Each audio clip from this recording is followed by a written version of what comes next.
Okay, तो शुरू करते हैं. सो बेसिकली सबसे पहले मैं, ऑल्दो मेरे बारे में बता दिया गया है, बट स्टिल मैं एक छोटा सा इंट्रो देती हूँ. So like Ramashish, I was also in the corporate world for a really long time, and I was also doing the same drill जो बाकी सब लोग करते हैं.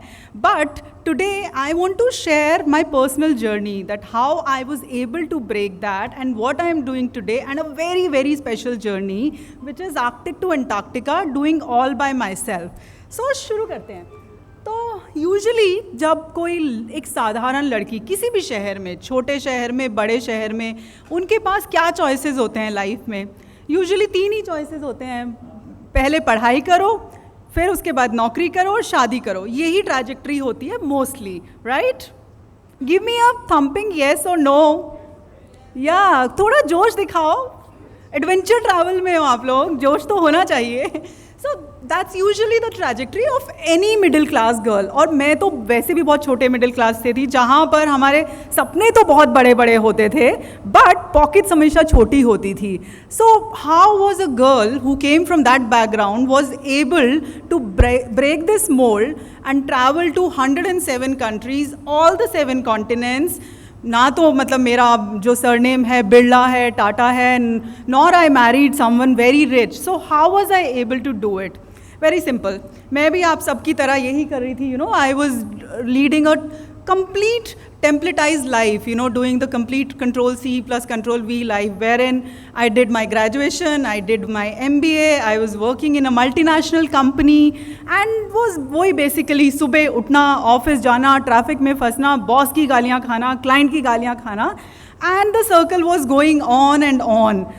And then finally I realized, once I was working on a research wherein I was researching about what is the biggest regret people have when they are when they are about to die or something that they have. And the biggest regret which came out, and it was a global study, was that they were not able to do what they wanted to do. They were really worried about the job, बच्चे, ये सब. So जो चीज़ वो करना चाहते थे वो कभी नहीं कर पाए. So suddenly this thing came to my mind कि no, I can't be a part of the same study group. I cannot do that. So I realized कि my life is very tiny in front of the entire world. So I thought, okay, let me break this mold. And I decided to, जैसे cricket कितने लोग देखते हैं यहाँ पे? अरे cricket तो रिलीजन है, इतने कम लोग क्रिकेट देखते हैं यहाँ पे. स्पोर्ट्स कितने लोग देखते हैं? ओके, ये क्राउड ने खाना वाना कुछ नहीं खाया हुआ, बिल्कुल, मतलब कोई जोश है ही नहीं. Anyway, sorry. So I decided कि okay, this is the second innings of my life. I am gonna go and do what I want to do, which is explore the world. I didn't have any connections. I didn't have any formal education in the field of travel. But I had a plan in my mind. And what was the plan? I did 4 things. First is defining my own brand, which was Travel Sea Ride, which was basically going to offbeat places, finding untold human stories and communicating it with the people in whatever possible manner, whether it was through photos, whether it was through stories, videos, like mediums change, but the storytelling remained. So that was first thing. And then what I did was I started networking. I started reaching out to people who were in the same industry and who could help me. So that really helped. And then I started creating content which I associated and which was relevant for the audience for which I was creating and who could associate it with. And then lastly, I pitched left, right and center to everyone, be it brands, publications, anybody.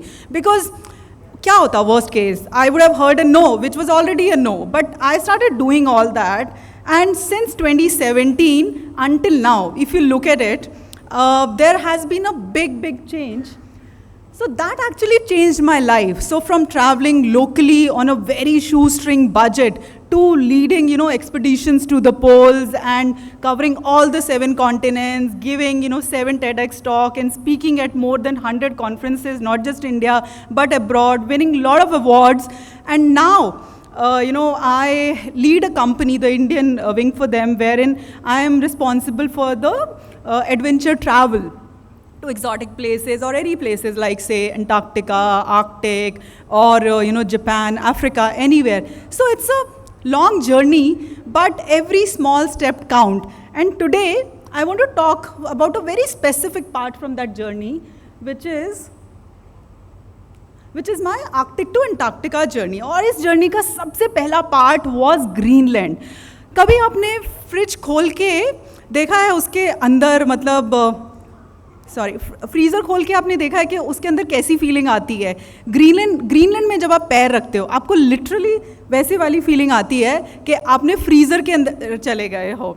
So, sorry, I forgot this part, wherein it was like a 10-month solo travel journey where I covered 6 continents, and where there were more than 22 different kind of landscapes, be it a polar region, be it Amazon, be it desert or savannas, different kind of destinations. And I covered more than 28,000 kilometers of the distance. And first was Greenland I was mentioning.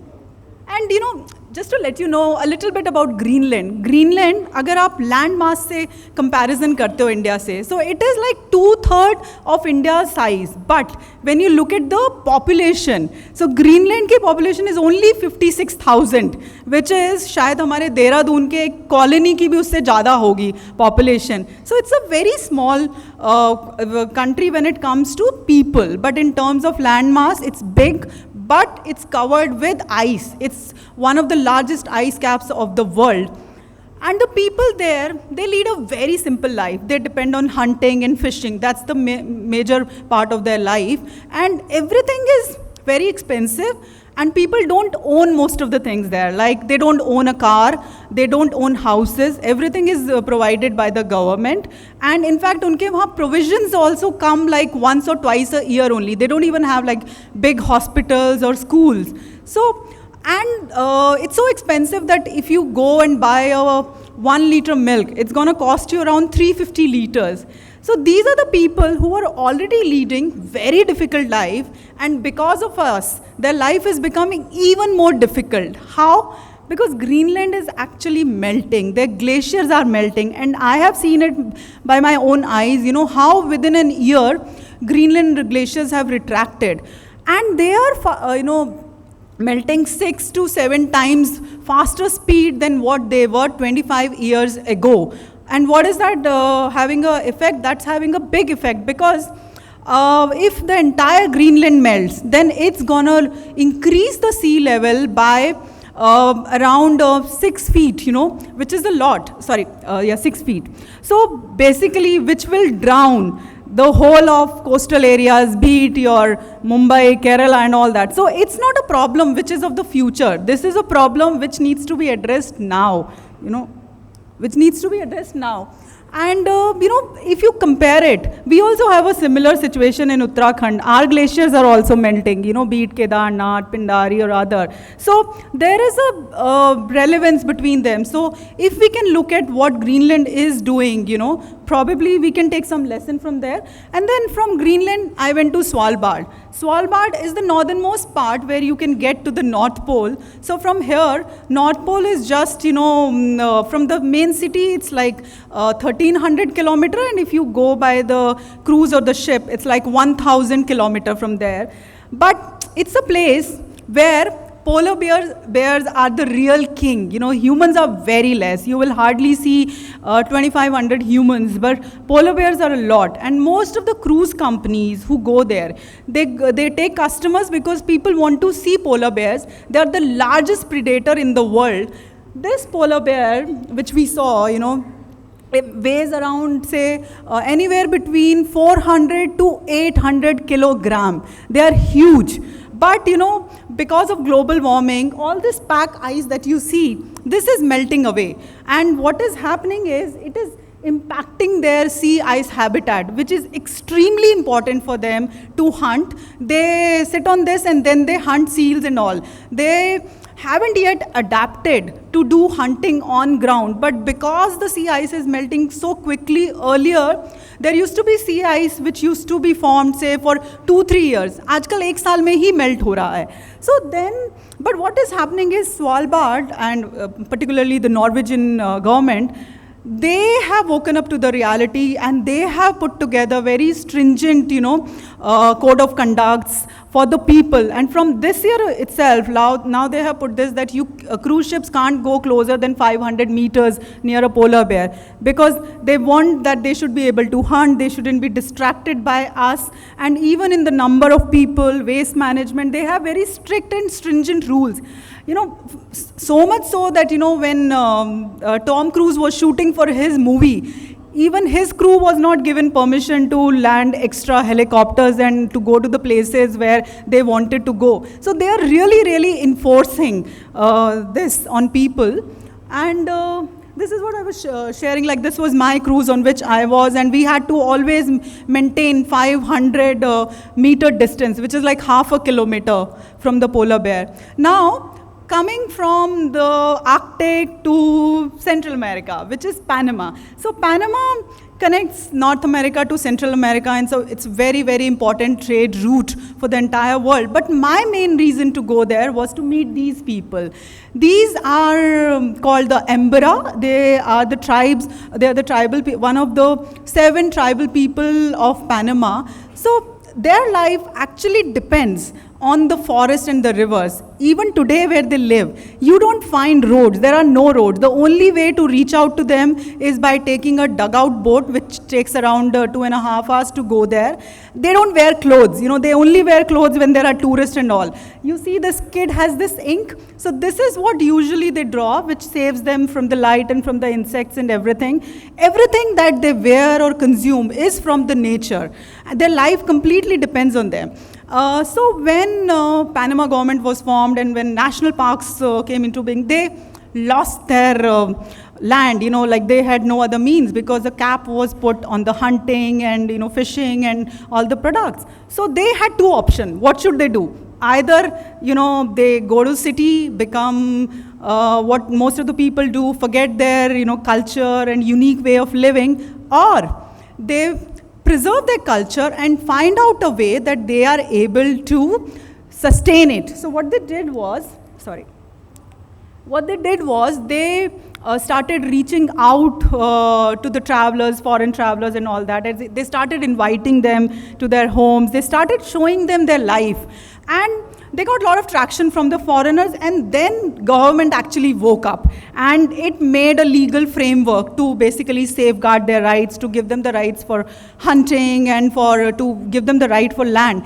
And they now train them, they take them. So now they have become the face of tourism. They are not in the backdrop. Rather, they are becoming the face. So maybe there's a lesson for us over here, that we also have a lot of tribes. We also have a lot of hill communities, who could become the part, like not just using them, say, for the homestays program or just for their handicrafts, but maybe a bigger, more cohesive plan, we can work on that.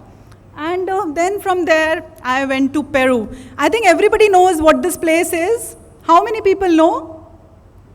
Just 1, 2, okay, 3. Okay, this is basically Machu Picchu. So Machu Picchu, this particular place is called the Lost City. It was kind of lost for many, many years. It was created 600 years ago.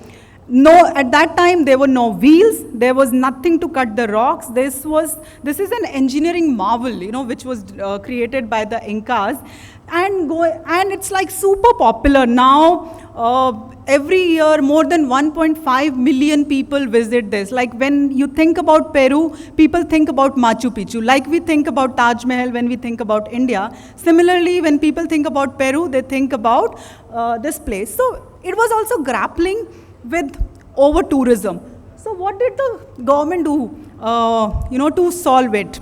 So basically, they put few things in order, which is they created quotas, the number of, people who could go trek. In the peak season, it's 5,600 people daily. In lean season, it's 4,200 people daily. And that too, there's those particular time slots given to them for doing the trek. And there are various circuits so that all the people do not crowd the entire trail. And, people can benefit and the ruins are not disturbed because they want to preserve it for the future generation. And they made locals, the communities which were living on this side, run campsites or compensate them. So they made them a part of it. And they ran the entire thing now very sustainably. So much so that, usually you do a trek and then while coming back, you take a train ride. So even the train ride that they have got, what they have done is they have the local community people come there. They do a dance, they show their Andean customs and all that through dance, music and all. Plus, they run a fashion show every day in the train, which is of the alpaca wool. And people end up buying a lot of clothes from them. So I feel that this is a good example of how to marry adventure, culture, and economy together. And then, so basically they realize that tourism is actually a privilege. It's not a right. And if done sustainably, it could benefit the community, it could benefit everyone. And then Antarctica, it is a dream destination for so many people. And once you land your feet on Antarctica, you feel it's a different planet. There is like, जहाँ तक आपकी नज़र जाती है, आपको वहाँ पर बस दूर दूर तक sea ice, glaciers, big mountains, and maybe इक्का दुक्का कहीं पर research centers you will see. That's all that you see. And cutest creatures in the world, which are the penguins. Like, you can watch them forever. They do such cute things, like going there. But for me, all this was very, very exciting. I loved it and I didn't want to even return. It was so beautiful out there. But what was most thrilling and interesting was doing the polar plunge, where you actually jump into the ocean and the water is very cold. It's either 0 or below 0. And jumping into that, not knowing where the base of the ocean is and whether you can hold on to the current or not, it's actually quite thrilling. It's also quite scary because I'm not a very good swimmer, so I had my doubts whether I can do it or not.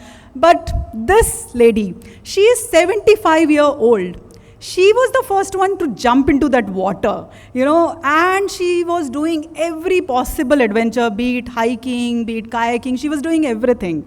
So I realized this thing that adventure is more about mindset than your physical, capability. And I always tell people, take an example. I actually show her picture to the people. I say that if she can do it, she's a 75-year-old, why can't you do it, But behind all this thrill and adventure, there was a sad reality also.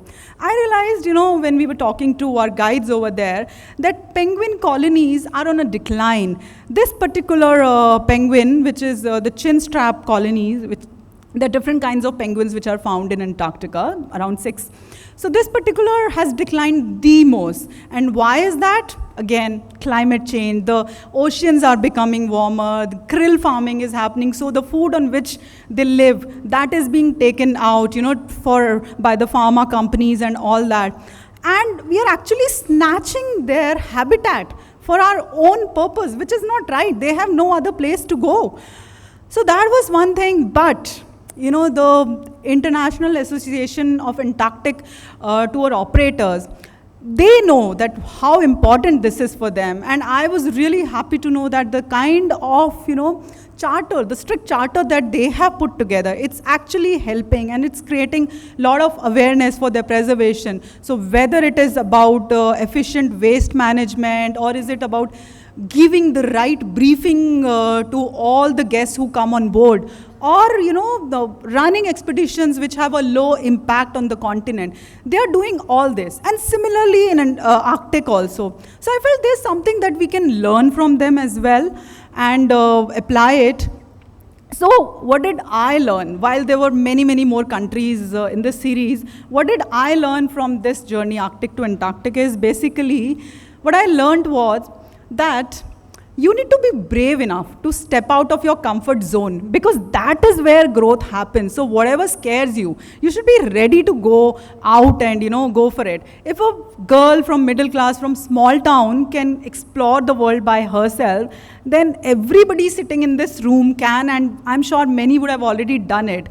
And right now is actually the best time also, because tourism world is shifting, the trends are shifting. If you look at it, the latest trends which are happening in the adventure tourism is that people are now moving towards slow tourism. They are looking for more immersive travel. They are looking to travel like locals. And they are also going in for the travel basically which helps the place, which doesn't destroy the place. So maybe it's the right time for us to, be at the forefront and use those trends and create products around that. So let's copy some of the best ideas from at least the 5 places that I spoke about. So, yeah, so one is like from the Greenland, what we can learn is like, let's co-create products with the locals, let's not build over them. Let's build with them and for them. For Svalbard, let's protect the wildlife and the nature for which people come. Like, for example, if people are coming to Uttarakhand for Valley of Flowers, they are coming for doing the treks and all that, then our first responsibility is to protect them. Then come tourists. First, we have to protect the place. If that is protected, we will get enough and more tourists. And then from Panama, we need to empower the indigenous communities, and they should be the face of tourism, not just at the backdrop. And then Peru, let's put a cap on the number of people. Let's put a cap on the number of people who are visiting Valley of Flowers or who are doing any of the treks, and they need to do it, say, with the guides, because most of the time when people do it by themselves, they are not aware how they could be harming. So some strict rules should be put in there to fuel micro enterprises in that area. And Antarctica, let's build codes for tour operators, guides, and visitors. If we are able to do some of these things, I am pretty sure we will be able to build tourism model that is brave, beautiful, and that is going to last for many, many future generations. So thank you. Thanks a lot.